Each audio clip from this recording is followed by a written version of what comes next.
Economics project work pre board के बाद लगभग सारे सब्जेक्ट्स का प्रैक्टिकल एग्जाम होता है, जिसमें बच्चों को प्रोजेक्ट बनाकर सबमिट करना होता है। अब क्लास 12 के इकोनॉमिक्स के प्रोजेक्ट वर्क का जो कंटेंट होगा जो टॉपिक होंगे वो मैक्रो इकोनॉमिक्स से रिलेटेड हो सकते हैं, इंडियन इकोनॉमिक डेवलपमेंट से रिलेटेड हो सकते हैं। कई बार कई स्कूलों में तो टॉपिक ग्रुप ऑफ स्टूडेंट्स को असाइन कर दिए जाते हैं कि आप लोग इस पर बनाइए, आप लोग इस पर बनाइए, या बच्चों के ऊपर छोड़ दिया जाता है कि आप कोई भी टॉपिक सिलेक्ट कर सकते हैं। तो उसमें ज़रा ध्यान रखना चाहिए कि वैसे टॉपिक को सिलेक्ट करें जिससे हमारा डबल बेनिफिट हो। डबल बेनिफिट कहने का मतलब ये हुआ कि ऐसा टॉपिक लें, ऐसे चैप्टर लें जो थ्योरी पेपर के लिए, बोर्ड के लिए भी ज़्यादा वेटेज वाला चैप्टर हो, ज़्यादा इम्पॉर्टेंट चैप्टर हो, ज़्यादा डिफिकल्ट चैप्टर हो, ताकि बोर्ड का भी प्रिपरेशन हो जाए और अकाउंट्स के और इकोनॉमिक्स के प्रैक्टिकल का भी, प्रोजेक्ट वर्क का भी प्रिपरेशन हो जाए। थोड़ा टाइम लगेगा तो आराम से इस प्रोजेक्ट को बना लेना चाहिए। प्रोजेक्ट को बनाने में सबसे तो पहले अपने बुक का सपोर्ट लेना चाहिए, नेट का भी सपोर्ट ले सकते हैं, लेकिन उस सपोर्ट को यूज करने में ज़रा केयरफुल रहें कि नेट पर ज़्यादा डिपेंडेंट न हो जाए। एग्जामिनर को ऐसा न लगे कि बच्चा चैट जीपीटी से या गूगल से उसको डाउनलोड किया हुआ है, तो फिर उस प्रोजेक्ट वर्क का जो मेन ऑब्जेक्टिव होता है वो फुलफिल नहीं हो पाता है। प्रोजेक्ट वर्क का ऑब्जेक्टिव ही है कि स्टूडेंट प्रैक्टिकल एप्लीकेशन समझे उस सब्जेक्ट का, उसका नॉलेज बढ़े, उसका एक्सपीरियंस बढ़े, न कि वो एक सीबीएसई की फॉर्मेलिटी बन के रह जाए। इस बात पर ध्यान रखना चाहिए। अब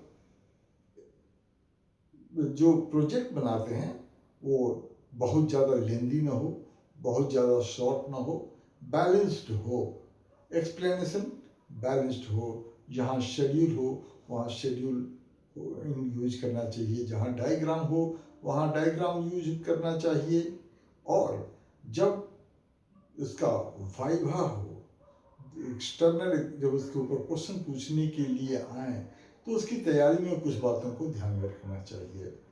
सबसे पहले तो जो प्रोजेक्ट है वही प्रोजेक्ट क्यों सिलेक्ट किया उसका रीजन स्टूडेंट को पता होना चाहिए। कई बार ये क्वेश्चन एक्सटर्नल पूछ लेते हैं कि आपने इस टॉपिक को ही क्यों सिलेक्ट किया, तो इसका proper reason, proper justification student को एक्सप्लेन करना चाहिए। फिर जब प्रैक्टिकल के पहले प्रोजेक्ट को ध्यान से पढ़ लेना चाहिए, उसके अंदर जो फैक्ट्स हैं, जो फिगर्स हैं, उनको याद कर लेना चाहिए। इसके बाद मैक्रो इकोनॉमिक्स और इंडियन इकोनॉमिक डेवलपमेंट, इनके सारे चैप्टर्स के शुरू में जो लर्निंग ऑब्जेक्टिव्स दिए हुए होते हैं वो पढ़ के अपने आप को चेक कर लेना चाहिए कि क्या इकोनॉमिक्स के सारे टॉपिक के बारे में हमें आइडिया है, क्योंकि एग्जामिनर कहीं से भी क्वेश्चन पूछ सकते हैं, प्रोजेक्ट के अंदर से, प्रोजेक्ट के बाहर से। इसलिए हम अपनी तरफ से पूरी तरह से प्रिपेयर होकर के जाएं, इसका ध्यान रखना चाहिए।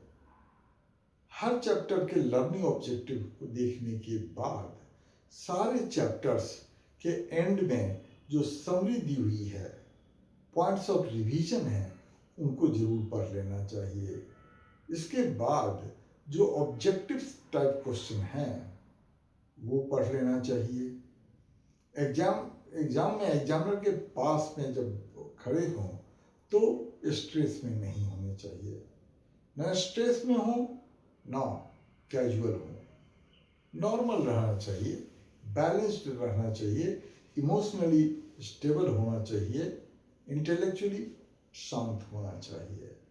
एग्जामिनर जो भी क्वेश्चन पूछे उसका बैलेंस्ड आंसर देने की कोशिश करनी चाहिए, ना ओवर एक्सप्लेनेशन ना under explanation, to the point बोलने की कोशिश करनी चाहिए। अगर कोई टॉपिक बहुत अच्छी तरह से आता हो तो उसे बहुत ज़्यादा बोलने की ज़रूरत नहीं है, उसको कंसाइज करके टू द पॉइंट, ताकि एग्जामिनर को लगे कि उस टॉपिक पर स्टूडेंट का कमांड भी है और उसे वो ढंग से प्रेजेंट भी कर पा रहा है। अगर कोई टॉपिक में अंडर कॉन्फिडेंट हैं या नहीं आता है तो ये एक्सेप्ट करने में कि मुझे इस टॉपिक में डाउट है, उसमें कोई हेजिटेशन नहीं होना चाहिए। एक्सेप्ट कर लेना चाहिए कि सर ये टॉपिक उतनी अच्छी तरह से क्लियर नहीं है, मैं कर लूँगा। इन बातों को ध्यान में रखना चाहिए इकोनॉमिक्स के प्रैक्टिकल में।